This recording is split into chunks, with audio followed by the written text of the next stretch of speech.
Pocket so fat, call me Orbit. How you doing? My name is Lu Diaz. I'm a mix engineer producer from Miami, Florida, and we're at the world famous Astro Studios in Atlanta right now. So I got started in a band. I started as a drummer, and my idea was I never even planned to become an engineer. I was just a drummer in the music business, and that's where I caught the bug. And then fast forward 10 years, my little brother, who's 5 years younger than me, kind of wanted to get into music, and I gave him all the equipment. He got a deal with Atlantic Records with a band he was working with, and I started kind of recording with him, and that kind of got me, that got me interested in it. I was already kind of into it because no one would ever make my drums sound the way I wanted on monitors and stuff live. And when I did that and realized I had a knack for it, during that process, I learned a little bit about, engineering, but never thought about doing it, for real. And when my brother got that deal, I did some rough mixes because I tracked it for him. And the label then wanted to put the record out, and I recommended an engineer that I knew. And they didn't like the mixes because they were married to the demos that I'd done. And so they told my brother, they actually asked my brother who mixed the demo. And he was like my older brother. And they were like, well, we want him to mix the album. So my first actual gig was mixing a record for Atlantic. Had no idea what I was doing. But that made me think, wow, maybe I can do this. And that's kind of what, it's a very compressed story. It was much longer than this, but that's what got me kind of into the engineering side, and the rest is history. So, it was to me, it was more like a movement that was going on around me in Miami. My brother and I were, really involved in, in the Miami music scene, and I was already kind of like, working pretty consistently with at a studio in Miami called ControlHub Studios, owned by the group Inner Circle, and that gave me a platform where I was able to sort of grow with the studio. And it was definitely records that pushed my career forward, but it was just the clientele started coming around, and I was able to work with like Cash Money and a bunch of different like big artists, recording and all. And then I did a song with a group from the Bahamas that was supposed to be just some novelty record, and it ended up becoming pretty big, and I won my first Grammy with it, Who Let the Dogs Out by the Bahaman. And that was just an artist that was working at Circles all the time, that just was growing with the studio. And I happened to be the guy that was working with them. So that broke me, kind of won a Grammy and whatnot. And that took me to sort of bigger artists. And I started working with people from New York. Like I remember Puff came to Circle House, and I ended up working with him on the Saga Continues album. And then it was just a slew of people. And Miami really just became a place where everybody was working. And then I started working with DJ Khaled when he first started.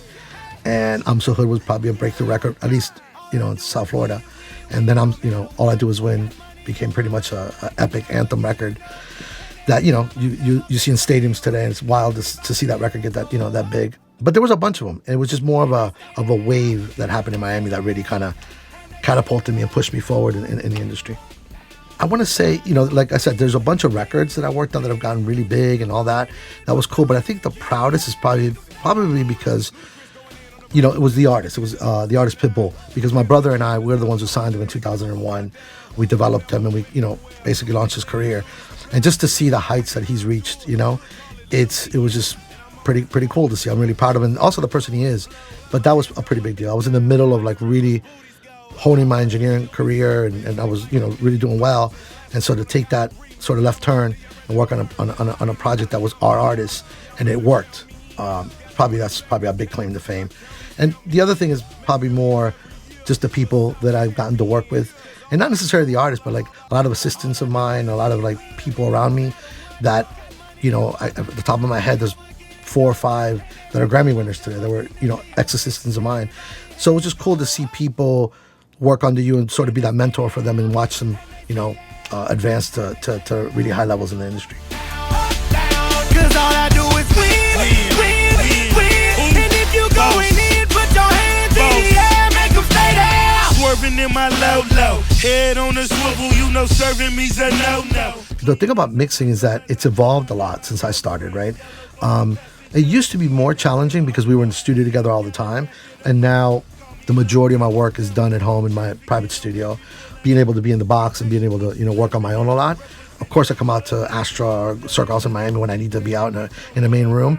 But the people now, the challenge is that we're not in the room together, so you don't have that instant sort of like, oh no, make this move or don't do that move or whatever it may be. But then there's an upside to that too. The fact that you're just allowed to work, and then we're able to just they're able to just listen to it when I'm done, and that kind of makes, to me, kind of work better. I think I do better work, right? But it's really my workflow, the ability that I'm able to, because of Pro Tools, because of, of mixing in the box, I'm able to stop. I'm able to kind of work at my own pace. Before we were all in a room together, there was, a clock, we're paying for studio. It was a different tempo to mixing. And now with this, that's the advantages I have. I feel like I do better work. Which is why I still enjoy it. I like the fact that we're at the very sort of tail end, right before mastering. And it's really when the record, kind of all the effort that everybody put into the project, starts sort of coming to life, or at least starts crystallizing for everybody, and everybody's like happy with what they did. You know what I mean? And to be sort of that person that's able to glue it all together and then see the reaction. And then for me, it's great to hear a record because I'm hearing it for the first time. They've been living with it for probably months, working. So for me, when I catch it at the very end there, to see it go from where they brought it to me to where it ended, it's just a gratifying experience, and it never gets old. Money on my mind, I can never get enough. And every time I step up in the building, everybody hands go up. And they stay there, and they say yeah, and they stay there. Advice when I started, God, so many. Probably to not let the highs get too high and the lows get too low. You know what I mean? This is the business of a lot of wins and a lot of losses. And I think when you start out, you hang so much, you put so much of your emotional gas or emotional stock into whether a record's going to go, or whether you got the mix, or whether all that stuff. And once you start working in the business for a while, after a decade of, say, doing it, you start realizing that there's records you thought were going to be huge that never even got released. And there's records that you didn't even think about we're going to do anything, become ginormous hits. So I think the best advice I would have given myself would have been just work, just do good work, relax, enjoy the process, and let time do what time does. If you do good work over the course of a decade or two, you're going to see results. You can get sort of in a cycle where you're kind of doing the same thing over and over again. So I guess the way you can control it, and if you have that luxury, is to work on projects that you feel put you in a different zone. You know what I mean? Like for a while there, I was doing trap record after trap record after trap record. Hey, I love trap music. It's not a problem. But when you do 6, 7, 8 projects, you start getting into that sort of like vicious loop where you're doing the same thing over and over again. So taking on projects that are different, opening the envelope, doing that really, for me, I like, because I love music. I came from a rock background, being a drummer when I was young or whatever. So for me, when I work on live music, it's got there's another angle, but definitely the variety. If you can keep variety in your clientele base and the music that you work on, I think that'll help a lot in keeping you from burning out completely, 20 years, boy, all is good. I don't feel bad for it. Yeah, when you see me smile, you can't be mad at it. Yeah, money don't make me happy. So when it comes to drums, I love saturation. To me, that's kind of where you can really get that low distortion that really, I want to say that creates the low end, but it enhances it, and it sets it up for you to be able to do what you got to do. So to me, that's one of the key things that I do a lot in low end, sub frequencies or whatnot. And with vocals, one of the things I like a lot is saturation as well, but I like exciters. Sometimes I'll use an exciter in place of an EQ. I know it sounds crazy, not always, but there's times that an exciter to me just gives me a little bit of that edge without having to really mess with the frequency at all, or at least with an EQ. Those are probably the two unique things that I do that it's not the norm, but I definitely have my go-to EQs, my go-to setups that I have over the years. I wouldn't say that my chains or my vocal chains or signal chains at all sort of change with the style of music I'm working on, because sonics are sonics, you know what I mean? But I definitely have some that are set up for like artists, because I have a lot of repeat business. I have a lot of repeat artists that I work with all the time. So of course I'm going to save those, because those work on their music and on their vocal. But no, I wouldn't say that the style changes so much as the sound. Like for example, if we're talking about rap, the biggest thing is an 808. You could give me 5 different sounds and I'm gonna have 5 different chains. It really depends on the audio at the end of the day. I know you ain't out here talking numbers right. I know you ain't out here talking summers right. I know you ain't walking around talking down, saying bullshit when you were running right. Plain Paddock, Ben had it. Flooded when I got it from Cali. So my expansion pack for ControlHub, I think what you could expect is what I really tried to do was to give you a lot of starting points, right? So they're not necessarily going to be these like pop it in and magic is going to happen. But my intention with it was that if, let's say you started a mix and I was in the room with you, I would say, okay, try these three things, right? This combination just to get started, to get the initial tone or whatever that sounds. So let's take drums, for example. If you have a drum bus, I would be like, all right, let me have my first three pieces of gear that I'm going to put together to give us that initial tonality, right?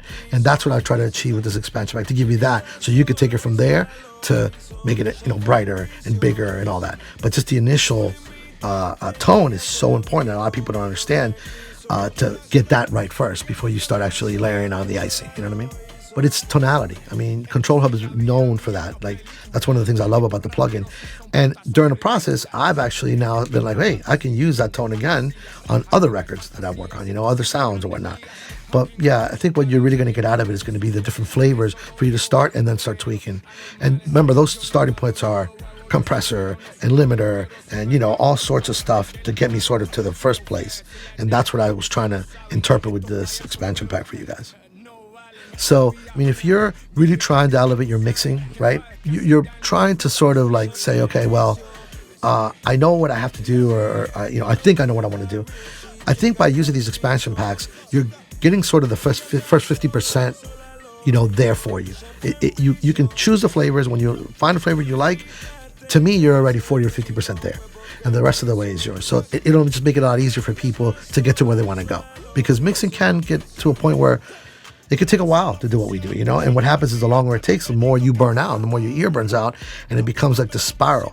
And that's why it's very difficult for people to sort of get mixing right when they first start. It takes years for you to sort of understand not only what you're doing, but what your ears are doing as you work and work and work and work. And so by the time you figure that out, it's years later. This definitely is going to speed up your workflow and get you to that 40, 50% point of whatever sound you're working on. Ella anda sola y sola lo hizo, se fue en vicio. Tú le invitaste y si ella se vino, fue porque quiso. Ella anda sola. For me, ControlHub, when I first got exposed to it and I found out about it, it definitely helped me with my workflow. It's an addition to my chains now. It is in my drum bus, it's in my master bus, it's in a lot of the buses that I use because of that color section. And just overall, it's just another flavor of EQ, another flavor of like saturation that I love. So for me, the second that I got turned on to it and I started messing with it, I was like, oh yeah, this is going in. So it's a big part of now what I do for my clients. Initially, the first thing I loved was the EQ. I love the way the EQ sound, but that color, man, that color is pretty cool. I love it. I love the tube sound. I love the color sound. Again, back to saturation. That's something that I really, really like. You got to be soft with it. It's a very sensitive part of it. But I love what it can do, what it can achieve. The other thing I like about ControlHub too is that it's kind of a Swiss Army knife. Like you have literally everything you need to basically do a channel strip. I mean, you have a compressor, you even have a limiter, you got even effects if you wanted to do it. So it's very convenient in that aspect, So if I had to do a song and someone said to me, hey, you got to mix this with nothing but ControlHub, I'm pretty much equipped. So I think that's probably my favorite part of it, is that you have everything you need in one plugin. When I was developing the expansion pack for ControlHub, it was a trippy experience because whatever voodoo tech they're doing, I don't know, but when I got it back, I'm like, wow, that matched the tonality of my chain so well that it was like, it's crazy. And like I said to you before, I actually use it now. So, because it saves me the time. Instead of doing all that, I just pop it, and I can go from there and build on that tone that I put together. So definitely it's wild to me, whatever they're doing to emulate the chains that I have. Blew my mind, man. It's a very cool technology, and I think it's something that everybody can benefit from because I've used other artists' expansion packs, and it's amazing to see like, hey, I wonder what this guy would do. You know what I mean? So I think the same would be for you guys when you try them out and get good starting points for you guys to take it the rest of the way. And I think I like it. Yeah. All I know is how to keep it super clear. Good head on your shoulders, damn it, super there. When you send a text, I get so excited. Yeah, got a new flex, and I think I like it.